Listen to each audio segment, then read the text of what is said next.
Welcome to the On Assignment podcast. My name is Will Derlick. This is my co-host, John Harvey. John, how are you? I'm doing great, Will. Thank you. How's your week been? Give us a little bit of an update on your last week. Our week's been busy, so we're right in the middle of moving. We're moving this weekend, and yeah, there's a lot of moving parts in our life. I got to watch my kiddos today, have a little daddy daycare time. And previously, we talked about dads in the digital age. Oh yeah, right? yeah, That totally. was like a couple episodes ago. And so I'm watching my daughter. We're outside enjoying the sunshine, sitting at a table, I could hear it now. not knowing that I'm being watched with her laser vision.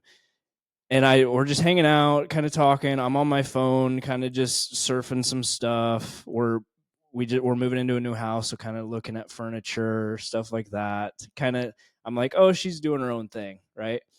Well, she gets a piece of paper that's about the size of a phone, and she comes up, sits next to me, and she starts pressing buttons on her paper. Okay. And she was doing it for a little bit, got my attention, and I just go, "So, what are you doing?" She goes, "Oh, I'm on my phone like Daddy." And I go, "Oh gosh, shoot!" Oh my goodness, yeah. She just called me right out. That's and crazy. I was on my phone, and I shouldn't have been. I should have been engaged in parenting with her, but And she's just a young one too. I mean, yeah, she's not even 4. yeah, you've got your hands full there. I mean, you've got a lot of eyes watching you, don't you? She humbled me really, really fast. Oh, that's so good. I love that though. It was kind of a win though, because she said, "I'm working like Daddy." There you go. So it was kind of a win. Yeah. It was mostly a loss on the week, but it's a good wake up call. It was a great wake up call. Yeah, we need that sometimes. Makes me, yeah. We don't have it all dialed in all the time. Yeah, that's right. We need our kids to remind us. But how was your week, John? It's been good. It's been actually a great week. My wife's been traveling this last week, and so missing her. She's got a couple days still out on the road. But what's really good is that when she's gone, I have a couple guys, you being one of them, that I reach out to and just give a heads up that, hey, you know what, my wife's traveling. Just keep me in mind and check in on me once in a while. Make sure that I'm, not falling off the rails because my wife's gone. But it's because our wives do serve as a guardrail in certain areas of our life, and it's easy to kind of let things slip if they're not around. And and so there's a couple areas that I just really have to, that I know for me are areas where if my guardrails aren't in place, then that would be an easy area for me to just kind of get off track. And so being able to have a couple guys that I reach out to who check in on me, and it gives me that sense of understanding that, man, people are aware of what's going on in my life, and they care for me, and they've got my back, and that they're also going to hold me accountable for my actions, because my actions are very important, and the decisions I make. And so that really has been an awesome part of my week. Yeah. When you do that, that is so special. And I think it's something that we need to do a lot more as men. Totally. Just get comfortable and relay our challenges, our areas of struggle with each other, and just hold each other accountable. But when you did that to me the first time and you sent me that message, I was like, that is so cool to see a guy that I look up to so much show vulnerability with people that he cares about, and just asking for prayer. Like prayer is protection. That's right. Have people praying for you in your corner. It doesn't make you weak. Doesn't mean that you're going to stumble in those areas, but having people like gather around you and pray for you, it gives me that encouragement to do that as well. That's like right. When my wife goes out of town, or there's certain areas or guardrails that I feel like I'm that could be weakened in a certain time, to just reach out. Yeah. It's so cool to see someone like you do that. Yeah. That's great. It's amazing. Yeah. And I feel like the guys can do that when they're on business trips. There's different opportunities where we know that we're just going to be, there's going to be a little bit more temptation. There's going to be, more opportunity. And so it's just wise, and it's very important. So that's been great. My week's been good. The weather's really turning here in the Pacific Northwest. We just have this consistent, beautiful days. So there's always work to do. There's always things to be done. And so it's been a good week. And one really cool thing that happened this week was I got to meet with one of our weekly listeners. Amazing. And I want to just give him a shout out, because this dude he's a legit man on assignment. And I was so grateful to get a chance to get some time in with him. And his name is Peyton Underwood. So Peyton, if you're listening, man, love you, brother. You're amazing. And if you're watching on video, I'm going to show this. This is a horseshoe. It's late. We're recording kind of late tonight. Peyton is a farrier, which is a guy who he shoes horses for a living. Mm-hmm. And he makes custom horseshoes, and he made us one and gave it to me. And so I'm super grateful, cool. Peyton. This is a great gift, and it will definitely go up in the studio, and it meant a lot to me. So thank you. So we appreciate our listeners. And he sounds like the real deal. Oh yeah. Yeah. And he's strong as an ox, tough as nails, but he loves Jesus, and he's just given us all to follow after God and live his life for the Lord. So he's definitely a man on assignment, and the world needs more men like Peyton. Mm-hmm. It really does. Yep. If you look at the world around us and the state of masculinity that we see, we definitely need more men who are men on assignment in the world around us.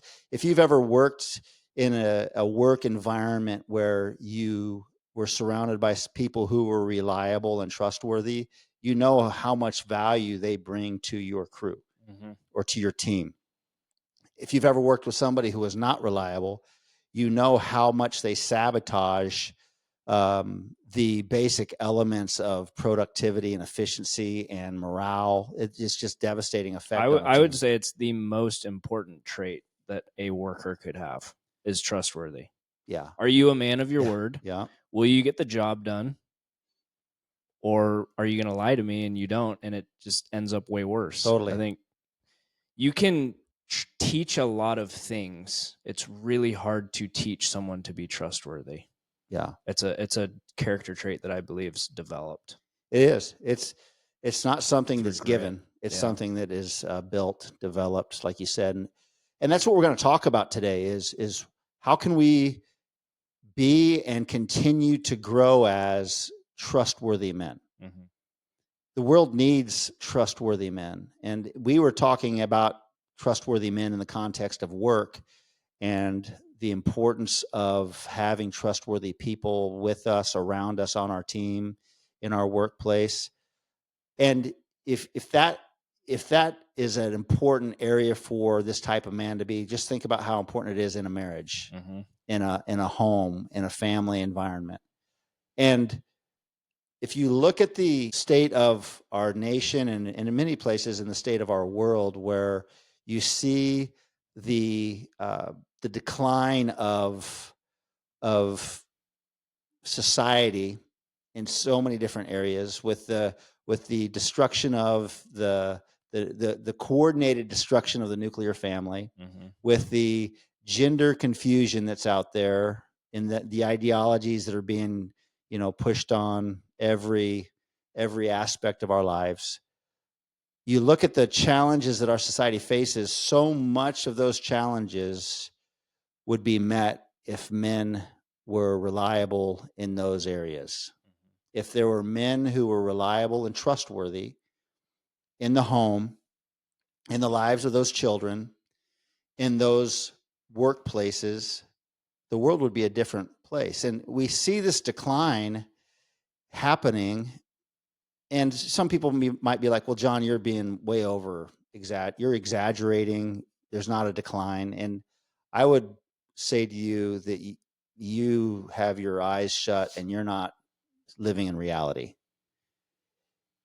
If you begin to look at the state of the family, if you begin to look at the state of children, if you begin to look at the state of just the sovereignty of a man's life and his decision making and his legacy, and how there are so few men out there who actually have sovereignty in their own lives, that have an understanding of who they are, what they're about, what their purpose is.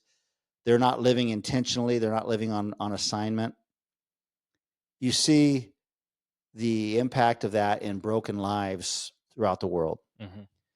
And so there's no doubt that there is a tremendous need for us to push and to sound the alarm in this area and begin to see how can we be part of the solution here.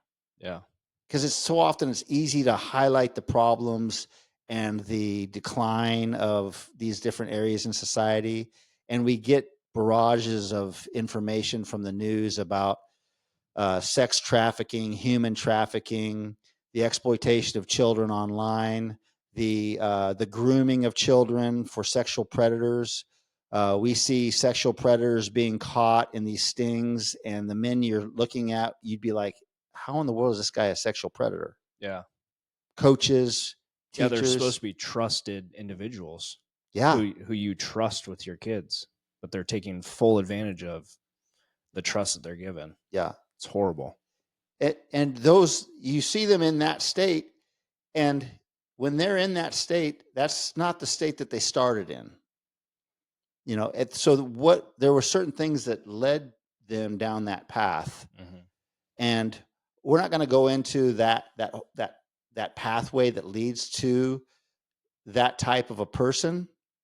But what we will say is that if you, as a man, as someone who's listening to this podcast, will begin to understand that there is a need for you to develop a trustworthiness in your life, that if you're aware of that and you begin to be intentional with that, it will dramatically change your life. Oh yeah. Your leadership, your influence, your legacy. Yep.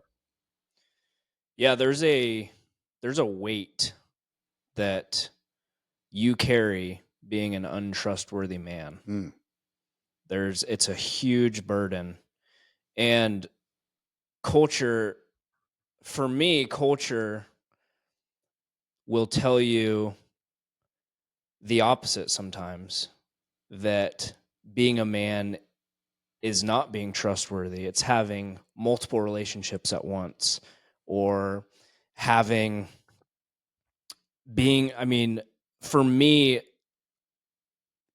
I got to see the devastation of not being trustworthy to my wife when I told her that I was not faithful to her when we were dating, and the devastation of that. And I thought that I could carry that burden my whole life, and that because we were married, that I didn't have to face those demons anymore. But the weight just kept on getting heavier and heavier and heavier, to the point where you can't handle it anymore. And luckily there's a confession that takes place. There's a weight that's lifted. You see the devastation in the eyes of the person that you broke trust with, and the burden that they have to carry now.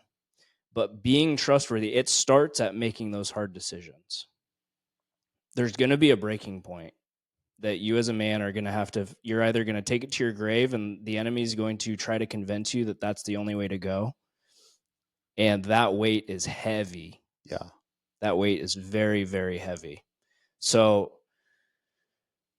sorry, I kind of got deep there, but for me, it starts with that decision to confess, and to from that point going forward, being a trustworthy man, and reconciling what being an untrustworthy man did in your life, and walking that out, and changing, being transformed through the grace of God, and walking through that with God. I don't think there's any other way to walk through that.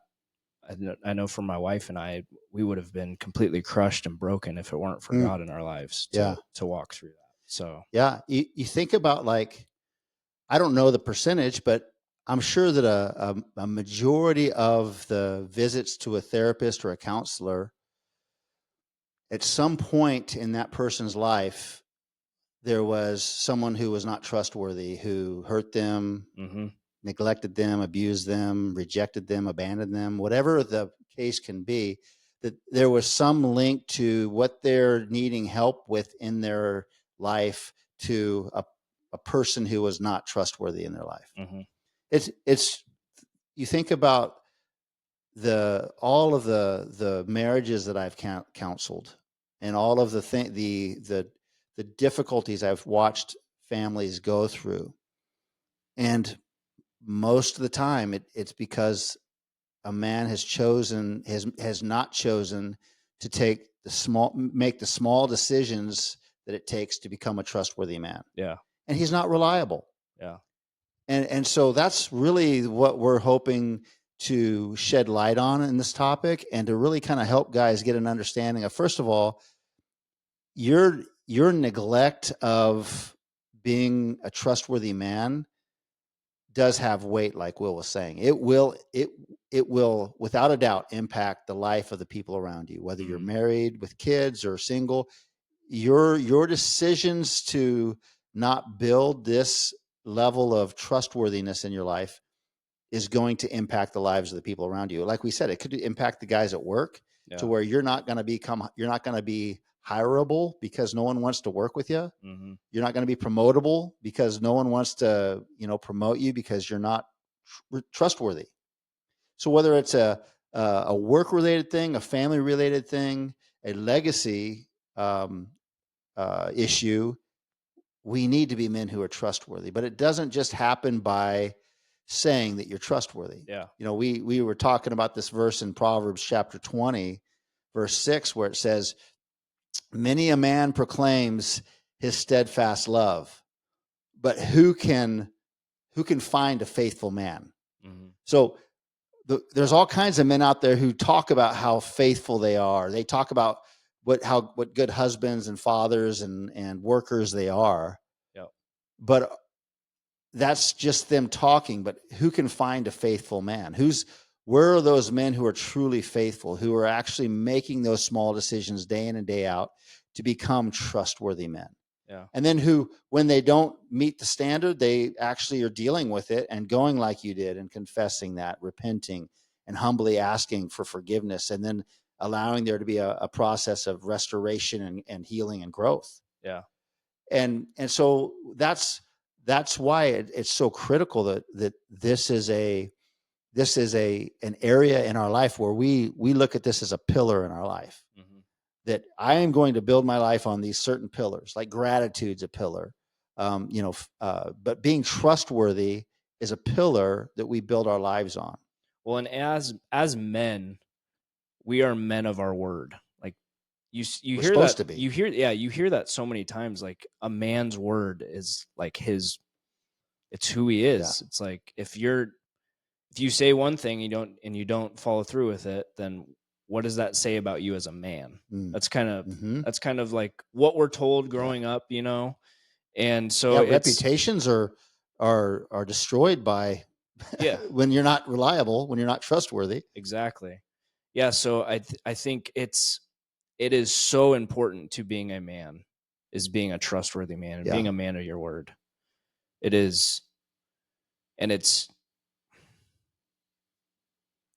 our source and our worth comes from our Father, but there is so much weight to your word and you being a man of your word and being trustworthy that it's a very, very strong pillar in a man's life. That's right. That I think we need to hone in on. And I mean, as you can tell, I had trouble with it early on, for sure. And I would love to disciple men in how to be trustworthy from a young age. Totally. Because like you said, it does start with the small things. It starts with those small little, oh, no one's really looking. And it grows and progresses into my testimony and my wife's testimony, to where it's like it progresses into living an entire lie. Yeah. Well, I love what you're saying there, because it's like there's hope for every man that he can become trustworthy. Mm-hmm. If you have historically been unreliable, you can become reliable. Mm-hmm.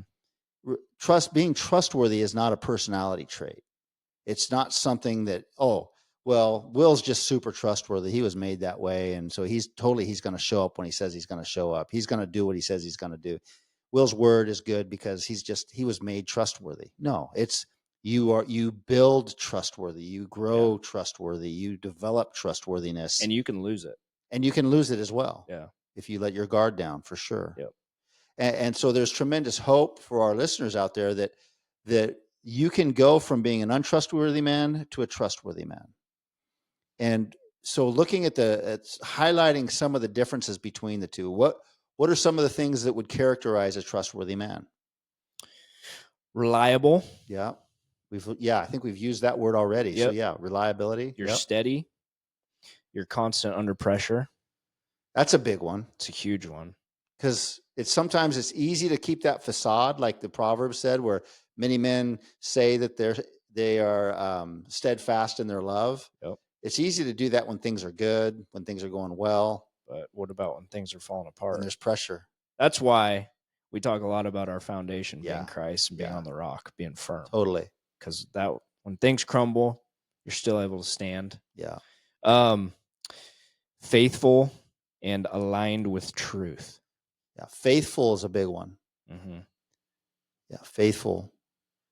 What would it be like to be men who were faithful, who were trustworthy men, and getting to the end of our life and realizing that we had been trustworthy, that our wives could trust us, that our children could trust us. Yeah. That God could trust us. So the opposite of that, that's what haunted me and drove me to confession. Really? Okay. Tell us about that. Was just knowing the enemy had me convinced that I would never say this. If I were to say this, my wife would leave me. My life would be over. You were going to take it to the grave. I was going to take it to the grave. Okay, gotcha. But realizing that I would get to the end of my life and basically every single moment up until that point would feel like a lie. Wow. Yeah, because you were kind of looking at it in the context of, well, I did this to her before I actually committed to her in marriage. So that kind of releases me from ever having to bring it to the light. I thought that would. Right. Yeah. You're a lie from the enemy. Okay. He's a deceiver. Yeah. Wow. But yeah, thinking that I was going to, the fear, I mean, I was convinced I was going to take it to the grave, but then looking at it from the context that you're talking about of like looking back on your life. Yeah. Like looking back on my life and all of that is a lie. All of these memories could have been great, except there was this one chink in the armor. But that was a big chink to where it would just make everything feel like a lie. And I was like, that drove me to confession. Mm-hmm. And it was through the Holy Spirit. Like the Holy Spirit guided. I mean, this was a process that I went through, but the Holy Spirit guided me through it, led people into my life, led testimonies into my life, basically just filled with grace, full of grace. There's so much grace for this. You're not alone. You're not the only one that has struggled with that, because the enemy convinces you that you're alone and you're the only one that's ever experienced this. Yeah. And you're going to have to deal with the consequences, and you're going to have to take this to the grave, or she's going to divorce you, all the lies. Yeah. And you do have to deal with those consequences, and it is a real hard, challenging time. It's a huge road ahead of you when you confess. Yeah. For your spouse, for yourself. Yeah. Especially for your spouse. It's a restorational type journey at that point. It's going to take time. You get a sense of relief, though. Yeah. It's like massive. You could liken it to a wound that you just covered up, and then it's under the surface, it's festering and infected and just becoming necrotic. Yep. But yet you can't see it from the outside, but you can maybe smell it sometimes or whatever, as opposed to actually doing the painful thing of opening that up, exposing it. Yep. But then it gets cleansed and then it begins to heal, and the healing process takes time. But then at some point, stronger. Yeah. At some point it becomes a powerful story that brings hope to many people. Well, and what we've found is there's quite a bit of people that that you are not alone. Yes. And that there's tons of success stories and testimonies where the power of the Holy Spirit healed these relationships. And that's why there's so much power in testimony. It's just, you're not alone. That's right. If guys could understand that the things that they're hiding for fear of exposing those places where they're ashamed or where they're fearful of bringing those things to the light, if they could understand the goodness of God and the grace of God to come and bring healing and restoration, living behind facades and not truly ever being able to be your true self because you're hiding so much below the surface, it does not allow you to become a reliable, trustworthy man, because you're building your life on a facade. You're building it on a false identity of yourself. And it is fragile. Yeah. And you're always trying to lie to cover that up. And you're always having to manipulate, and all of those things, lying, manipulating. It's all demonic. It's all very much so. And it's all very much an adjustment to continue to be able to hide those things that are behind below the surface, as opposed to integrity. You look at integrity, the ability to bring those things into the open, allow people to see you for who you are, but knowing that there's no one who's different than that. Everyone's the same way. Yep. And when we see the healing process and we see what God does in our lives, and we come out on the other side, it's remarkable. Yeah. But what you do, though, is then you begin to live with a level of integrity in your life to where there's strength there. There's a sense of structural integrity in your life that allows you to become trustworthy, that allows you to become reliable, that allows you to really begin to build in your life those values that strengthen you and cause you to be the man that can bear a burden, that can take on an assignment, that can be responsible and bear a load and not be crushed by it because it's a facade. That's, especially with a relationship, that is a process. Yeah. You're basically taking it down to the ground and rebuilding at that point. Depending on what the issue is, there's different levels of restoration. Yeah. And you're right, though. Sometimes you basically have to start over. And there's been many cases where we've seen that happen, and it works. It just takes time. But how much better would it be to begin to put the building blocks in place in your life of trustworthiness now, as a young person or as a guy who understands his need for this before he gets himself into too deep of a pit, and begin to really develop some trustworthiness in your life, because we see God taking untrustworthy men and making them trustworthy. This is not uncommon, and it's not unusual. In fact, we see it in one of the greatest men that's in the biblical account, one of the great disciples, Peter. Yeah. And what a tremendous story in his life. That's what I love about the Bible, is that these guys are writing the Bible. They're writing it about themselves, but yet they're not hiding any, they're not putting facades up and painting themselves in a different picture than who they were. You know, these guys were legit, really just transparent, authentic. They're telling the good, the bad, the ugly. And that's what I love about Scripture. Yeah. And when we look at the life of Peter, we just celebrated Easter, and so it's pretty fresh in our recollection, the story of Peter at the Last Supper, where Peter is talking to Jesus and the disciples. He said, "Jesus, I'm gonna lay my life down for you." And Jesus looks at him sadly and is like, "Peter, hey, before the rooster crows in the morning, you're going to deny me 3 times." And Peter's like, "I'll never deny you." And he denies the denial. That's a Peter quality. Totally. Now, is that reliable? No. Is that consistent under pressure? No. Is that someone who's aligned with truth? No. He's completely untrustworthy at that point in his walk. And he's been with Jesus for 3 years as a disciple.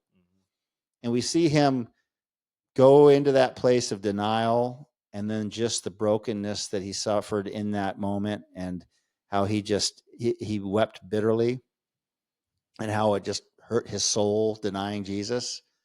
And then Jesus's tremendous, beautiful restoration and forgiveness after he resurrects. Mm-hmm. And then, a few weeks later, we see literally the same guy who denied Jesus standing up in front of thousands of people, telling those people about Jesus, and seeing 3,000 people make a decision to follow Jesus. Mm. A fisherman who was not a public speaker, a man who was just weeks before weeping bitterly because he denied Jesus because he was so untrustworthy, so unreliable. All of a sudden, he's doing great things in God's eyes. And so God, great things, he's doing great things for the kingdom. Yeah. And he's living his life on assignment, and he's a new man.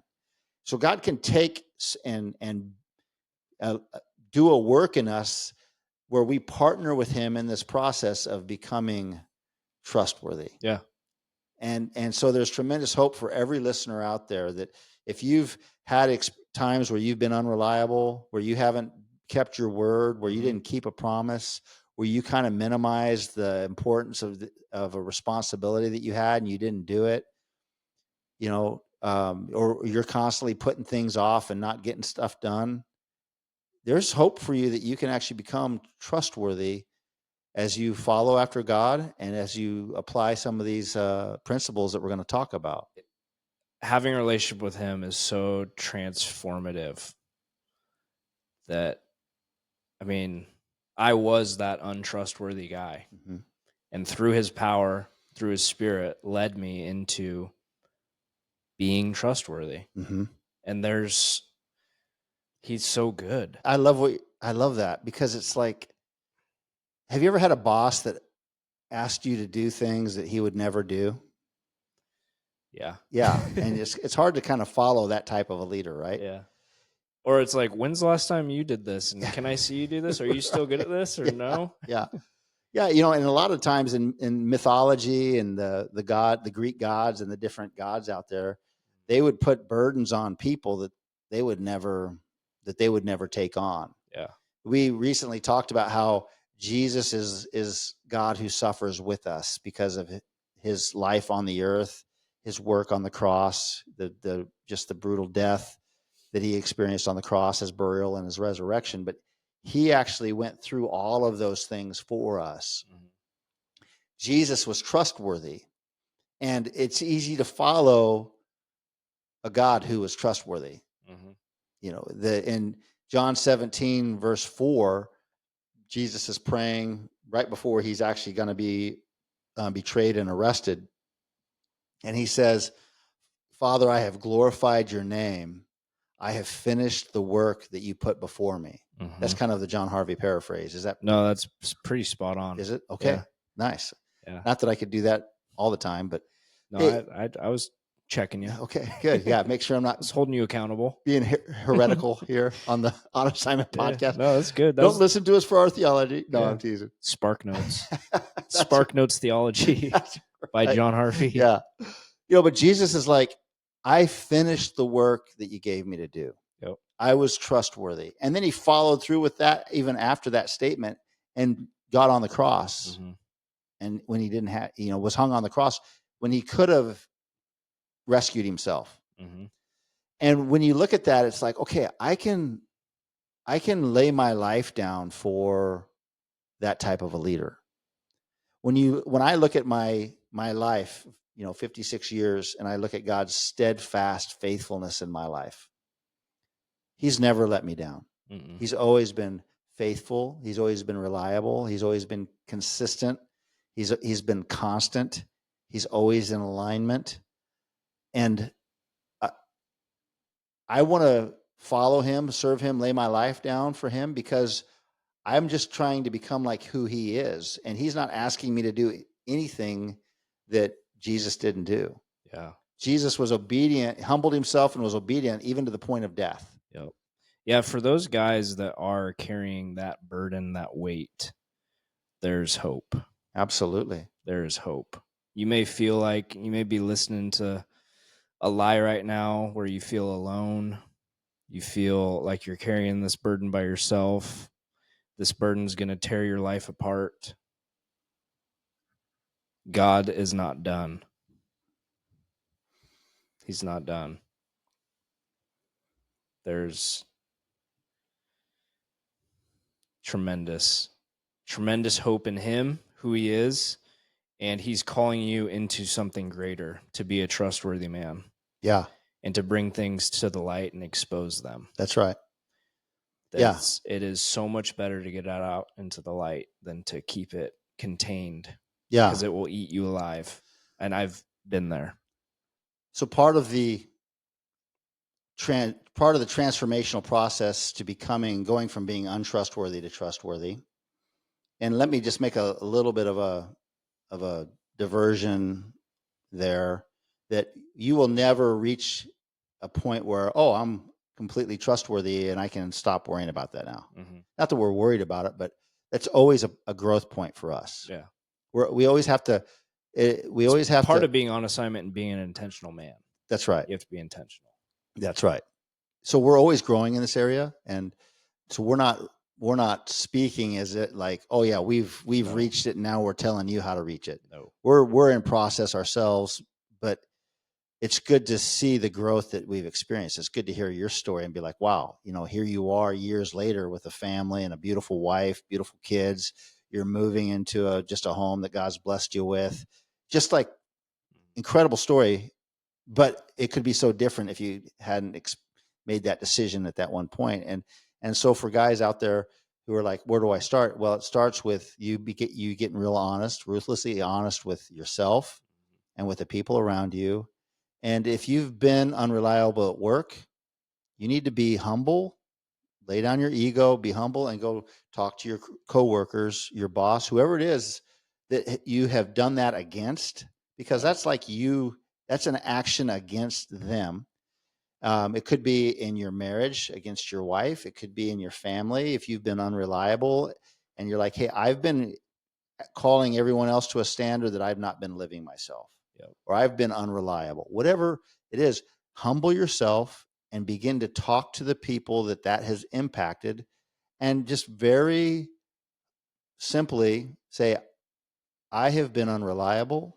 I have not been trustworthy. I've done this, this, and this. These are examples of that. Would you forgive me? And would you give me a chance to be reliable and to be trustworthy? Mm-hmm. And in your head, you're going to think, oh, this is so weird. This is so awkward.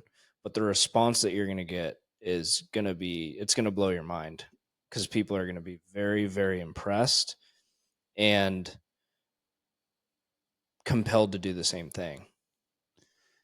Yeah, it definitely is something to where there's opportunities for tremendous growth in the relationships with the people you have around you at work, at home, mm-hmm. in your friend circle. If you would be humble enough to do that. Yeah. Otherwise, you're going to try and build this trustworthiness on a substrate or on a surface that isn't stable. Yeah. It's going to be kind of based on, well, I'll just kind of cover up the lies of the past, the shortcomings of the past. It's going to be rickety. You're going to try to manipulate certain situations from happening, and it's going to be exhausting. I'm just going to tell you that.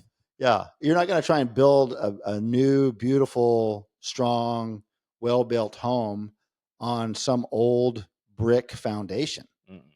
That's what that's kind of like. Yeah. So start with clearing the past, doing the things that we do. This is things that, as men on assignment, this is something that's a normal part of our life. Humility, confession, repentance, and then looking for opportunity to grow and to change and to practice new ways of thinking, to renew your mind. Yeah. So it starts with that. And then what are some other things that we can do, Will, as in this process? What are some small little mind shifts that we can have that would change our mindset from being untrustworthy to trustworthy? I have struggled with this, and it's procrastinating. And if you procrastinate, you're not putting your best work forward. you're rushing, you're behind the 8 ball. So I think number 1 is don't procrastinate and take action quickly. So you get an assignment, you get something, you get told to do something, don't wait till the last minute to do it. You're not going to create the best product by doing that. So part of being trustworthy, doing what you say when you say you're going to do it, is let's get it done quickly. Mm-hmm. No, let's not get it done quickly. Let's get it done right. Let's go follow through with the right process and don't rush through it and don't wait until the very end to just create a random product. Yeah. And I use product, but that goes with if your wife tells you to do something, if you say that you're going to do something for your kids, if you're going to do something for your coworkers, you're going to do something for yourself. Yeah. That's part of being trustworthy, Yeah. is going through with it and doing it the right way. Yeah. We have to be men of action. Mm-hmm. We don't want to be men who hem and haw. And it is hard when we're men, especially when we have a lot going on. I'm right there with you. I have 18 plates that I'm spinning at one time. And so it is hard, but when you say that you're going to do something, take action quickly. That's right. Decide and move quickly, and then go through the correct process of getting it done well. Yep. But that initial step, move quickly. Yep. I love it. Yeah. Yeah. Because procrastination it allows our mind, it allows our human nature to step in and talk us out of doing it, or maybe we'll do it later, and then later doesn't happen. Yeah, you have so much time. Why not do it? Why do it right now? I'll just do it tomorrow. Yep. And yeah, that's the killer of so many dreams. That's the there's so many things that we would love to do that we just never take that first step because we're always like putting it off. It's like, no, quit procrastinating. And so for the big things that we procrastinate on, that's just a reflection of all the little things that we procrastinate on. So as a man, execution is everything. Yeah. Well, that's very true. And I've heard this quote: ideas are overrated and execution's everything. And that is true, because men are full of ideas, but it's the men that execute them are the ones that actually do them and see where they're going to go. Yeah, so that's good. I think that another area that's really important is sometimes it's easy to minimize the things that we commit to and tell ourselves that it's really not a big deal. And therefore we don't take it very seriously, and then we don't get it done quickly. We procrastinate. And so there's this whole element where we look at our commitments, especially the smaller commitments. We look at those as like not being a big deal. And part of the difference between someone who is untrustworthy and someone who's trustworthy is that a person who's trustworthy understands that every commitment I make is a promise. And it's a reflection on me, and I need to take it very seriously. Yeah. And literally the even to the smallest commitments, to where you talked about being a man of your word. That's what being a man of your word is about. Yep. I said I would do this. That's a promise, and I have to take it seriously. Yeah. I can't say, oh, it's not a big deal. It's not a big deal that I didn't take the trash out when I said I would. Yeah. It's not a big deal that I didn't feed the dog when my wife asked me if I could help her with that. All of these different little things, they could be little or big, reflect on your character as a man. And a lot of that is based upon your mindset in the thinking of you're looking at big decisions and little decisions differently. Yeah. And every decision's got to be looked at on the same level playing field. This is a commitment that I made, and a commitment's a promise, and I'm going to be a man of my word. Yeah. And I think a little tip would be don't overcommit as men. Yeah. As men, we are not great multitaskers. And after being married, my wife is an excellent multitasker. She asked me to do 3 things. That's one thing too many. Yeah, right. I can really That only might be focus on two things. That might pretty be much. 2 things too many for me. Yeah, right. She can do like 12 things at once. She's in the Yeah. middle of doing something. She didn't Oh, forget about the third thing that she was doing. She's doing the fifth thing. I'm like, you give me 3 things, that third one ain't getting.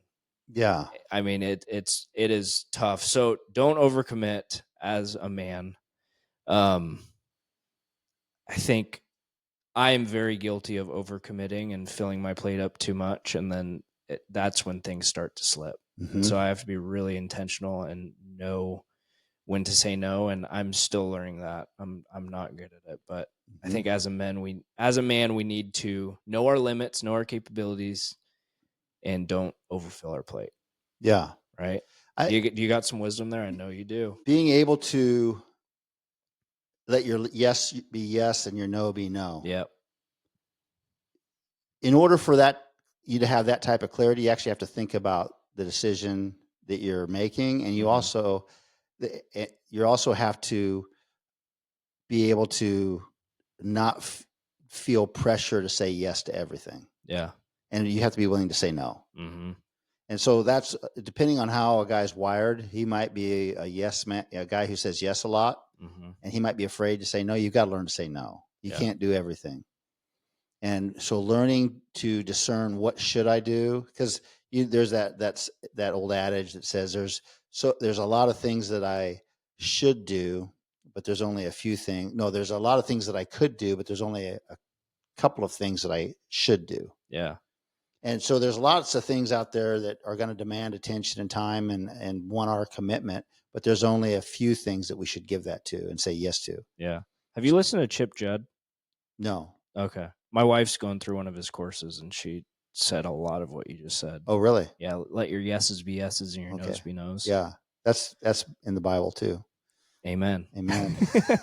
I love That's it. another John Harvey paraphrase, though. I love the Spark Notes. So Chip Jed. Chip Jed. That's Yeah, it's sweet name. through. I'm blanking on the pastor that does the cup. Oh, John Bevere? John Bevere. Messenger? Yeah, Messenger app. It's on the Okay. Messenger app. Those guys have got it going when it comes to that app. Yeah. If you're a listener out there, want excellent training materials and biblical training, check out John Bevere Messenger app. It's phenomenal. Great stuff. So my wife's doing one of those courses. It's taught by Chip Judd. Yeah. The ability to make good decisions as to what you're going to commit your time to, understand that your time is valuable, and that you have to choose what it is that you're going to give your time to. And then when you make that decision to say yes or to say no, and you do commit to it, don't procrastinate. Get it done when you say you're going to get it done. The other thing is that when you say yes, let it be a yes, as in, yes, I will. Yes. Don't be, yes, I'll try to do that. I hate it when I hear guys say, yeah, I'll try to get that done. Well, I don't want you to try to do it. I want you to do it. If you're going to say yes, do it. And so I think that's another small piece of mind shift that we can take on to go from being untrustworthy to trustworthy, is to be able to say, you know what, I will do it. And forget about saying I'll try to do it. Yeah.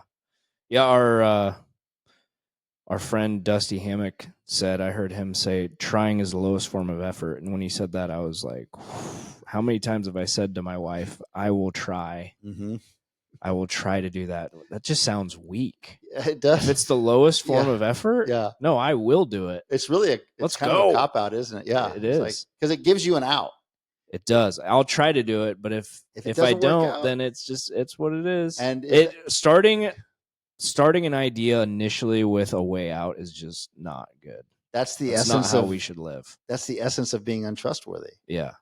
Because you're literally not. But I feel like we're in like I try culture nowadays, which is what is leading us into what we're talking about, which is why we need trustworthy men. We need you listeners out there to do it. Let's go.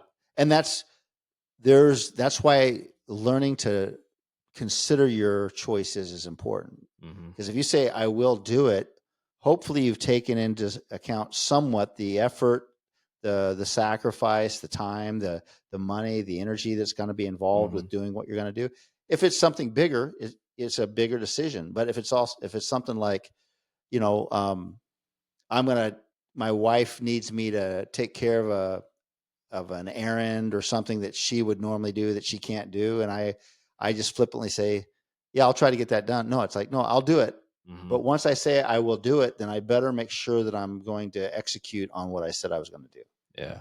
And so it's a nuanced thing there, but it builds within you a sense of even the small things, there's weight to it, right? It's like that previous point where it's like, it doesn't matter.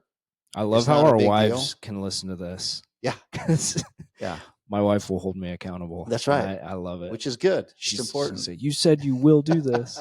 That's right. So becoming well, you told me 5 things to do. I only remembered the first 3. Hey, lists, man. You got to have lists. Got to have a list. Otherwise, The iPad with notes. Yes. That's helpful. Thank God for notes.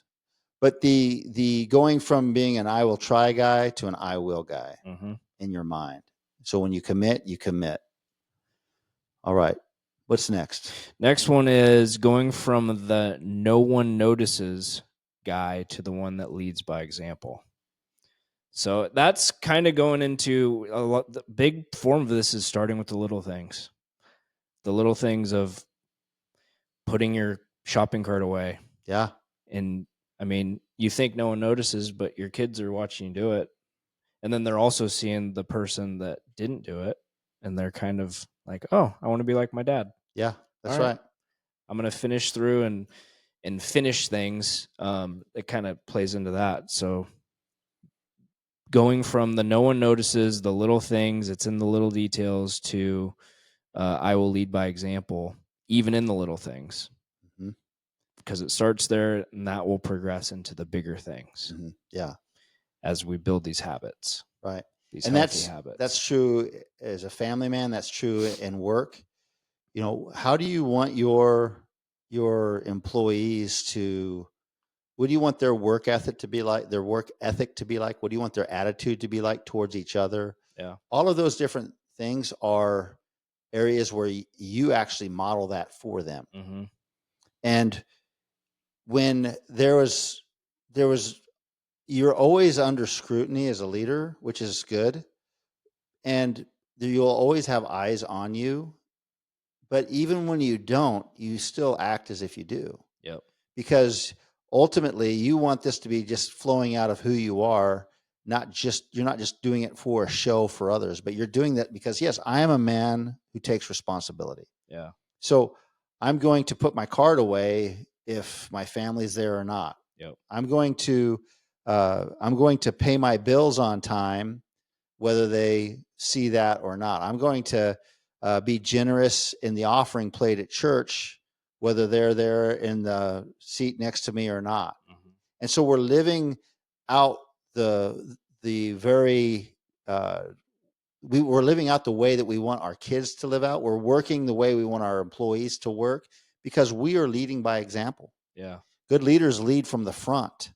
They don't drive from behind like there's the example between the shepherd and the rancher. Jesus leads us like a shepherd, where he led the way by showing us how to do it, and then he says, "Follow me." Yeah. Whereas a rancher is cracking the whip and pushing and driving the cattle in front of him. We want to be men who lead from the front, who lead by example, and so that means that we need to develop in ourselves a sense of standard that we hold to, a sense of character and diligence that we live with, because you never know when someone's watching you. Yeah, that's good. This podcast is beneficial for me too, because we did it. It was like 3 Fridays ago, I think. We did an episode on work.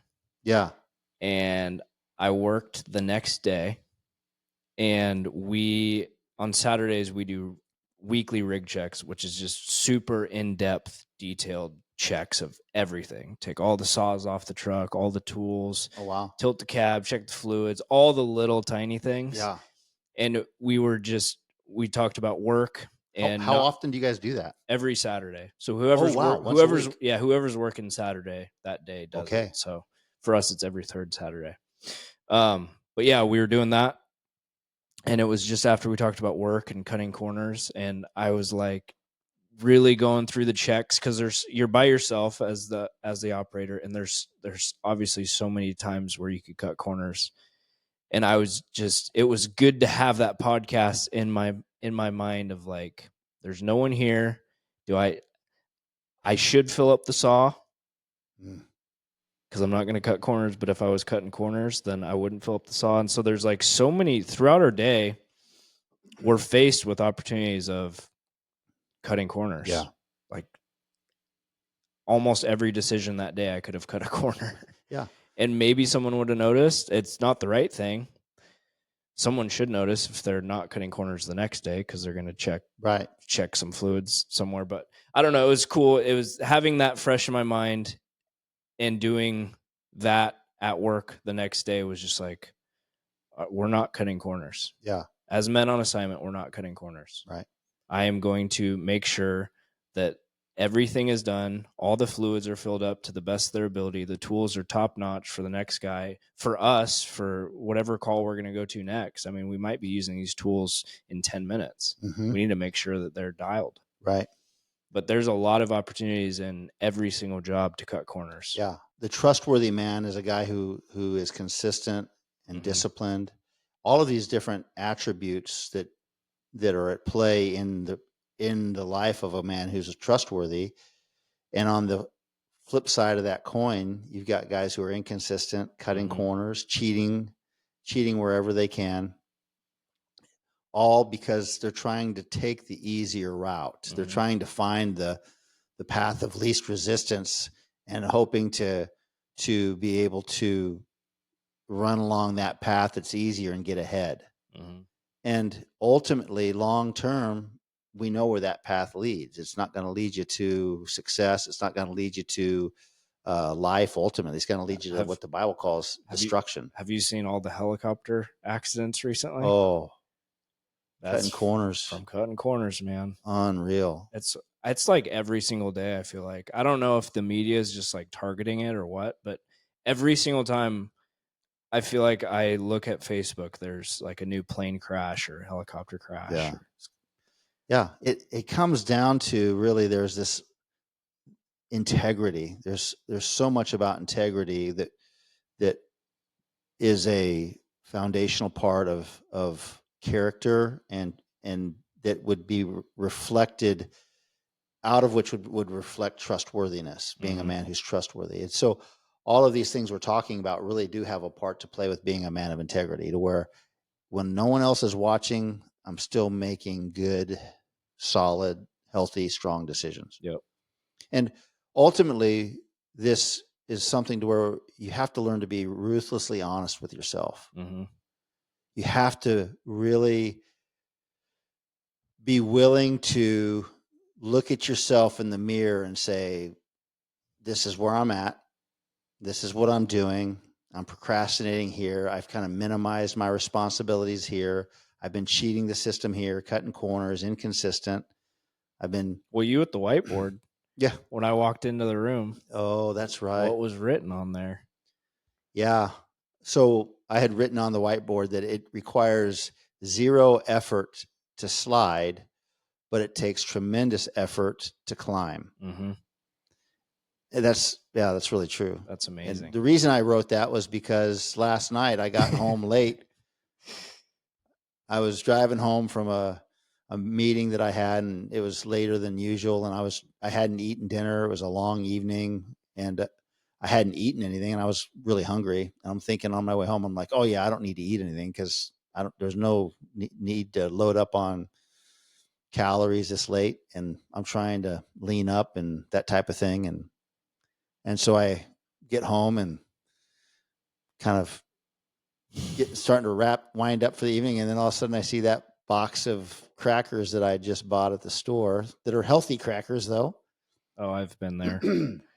But it's like 11:30 at night, 11:45. And I'm like, oh, I'll have a couple. I'm really hungry. And I ate the whole box. And you know what? It required 0 effort for me to do that. See, you're being honest with yourself. Yeah. You wrote it on the board. I thought that was awesome. It requires 0 effort to slide, but it requires tremendous effort to climb. And I want to climb. And there's going to be I times love where we being your slide. friend, and I get to see that on the board. Yeah. But we have to be honest with ourselves, right? No, because it's like, I could write that on my whiteboard daily. I Yeah. feel like I need to check in, dial it in. yeah. Let's And go. we see this in our diet, in our exercise, in all the small decisions we make on a daily basis. And so being just ruthlessly honest with yourself and not allowing yourself to cover up your own shortcomings and make excuses for them and be like, oh, I'll get it better next time. But becoming ruthlessly honest with yourself and addressing these areas where you see, you know what, that was not a trustworthy thing for me to do. Yeah. That was not a good decision that I made just right there. And to really begin to tell the truth to yourself quickly and make adjustments quickly. Yeah. That's where the transformation is going to take place. Yeah. And then it's also very powerful to, obviously you're going to start with being truthful to yourself, but also to other people around you. Like, be quick to tell the truth to others. Yeah. Like when you slip up. Yeah, that's right. That humility piece, that confession piece where you're like, bro, I totally let you down. I said I would do this. I did not do that. I am sorry. Will you forgive me? Yep. Yeah. And it's really cool to do with your kids. Yeah. It's super powerful for them to see, like, you're a human, you're normal, you make mistakes. That's right. But you're gonna own it. Yeah.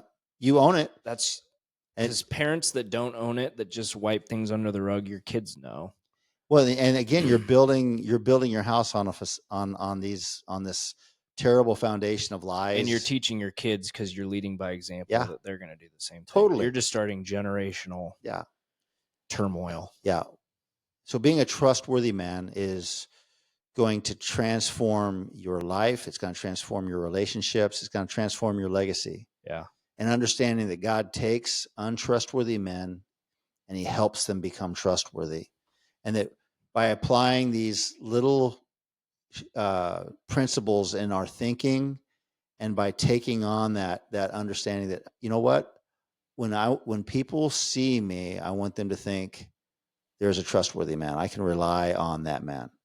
When my wife looks at me in her heart, I want her to say, yeah, I can trust my husband. He's trustworthy. Yeah. And actually be that man. And to be that man. Yeah.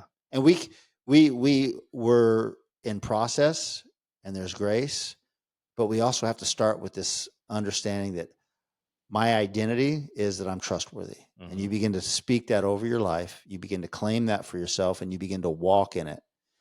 As a man who's living his life on purpose, intentionally, and on assignment, it's critical that you are a trustworthy man, that you are reliable, that people can trust you.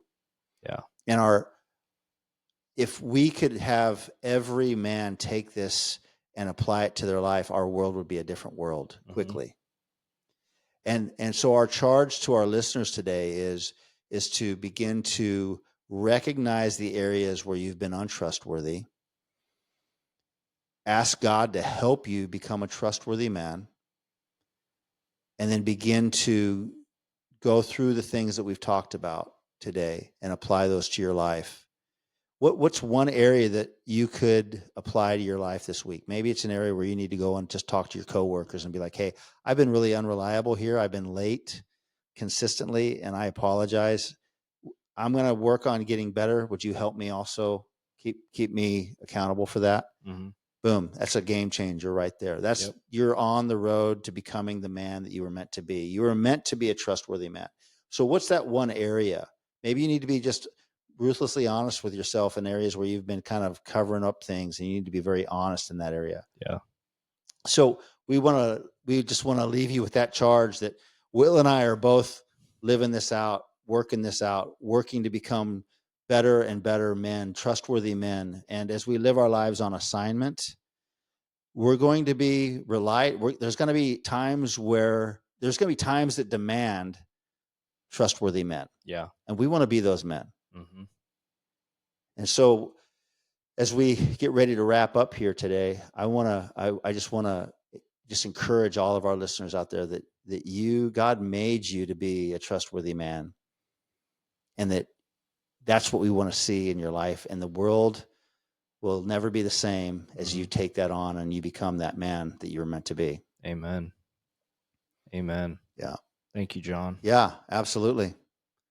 Well, good. Well, as we wrap it up, I want to just encourage our guys, man, if you're listening and you've been living your life on assignment and you've been seeing the impact of some of the topics we've talked about in your life or whatever, why don't you reach out and let us know, whether it's on our Instagram page or reply to our Waypoints newsletter. Yeah. Let us know. We'd love to hear your stories, and we'll give you a shout out on the podcast. We put out posts on Instagram weekly. You'll see a picture of our heads basically with whatever the episode is. You can comment there. We also post reels on Instagram too. Comment on a reel. Totally. We'll look at those. YouTube comments. I believe you can comment on Spotify if you listen to it on Spotify. I think you can. I don't know. But definitely YouTube, definitely Instagram. Yeah. Those are the two big ones for sure. Right. Yeah. And if you're looking for more weekly guidance on life and leadership, check out our Waypoints weekly dispatch. We're actually changing it the way what we call it now. We're not calling it a newsletter anymore. I like it. It's a weekly dispatch. I love it. Let's go. Yeah. That gets me hyped up. I don't know why, but just changing that word gets me going. It's good, huh? Yeah. Good. Dispatch. Yeah. So if you haven't checked out Waypoints yet, go to our website at mobilizedman.com, and on that homepage you can sign up. It's basically just a weekly piece of encouragement in an area of your life delivered right to your inbox. And we have, just like I said, that encouragement. There's announcements of upcoming events. There's our podcast drops on there, so you can just get a direct link to our podcast, and then other valuable information too. And so we'd love to have you sign up for that. It's a free service, and just another way for us to be able to invest into your life and bring value to you straight to your inbox. So with that being said, get after it this week. Let's be men who are trustworthy men as we live our lives on assignment. And until next week, stay on the path. Oh, yeah.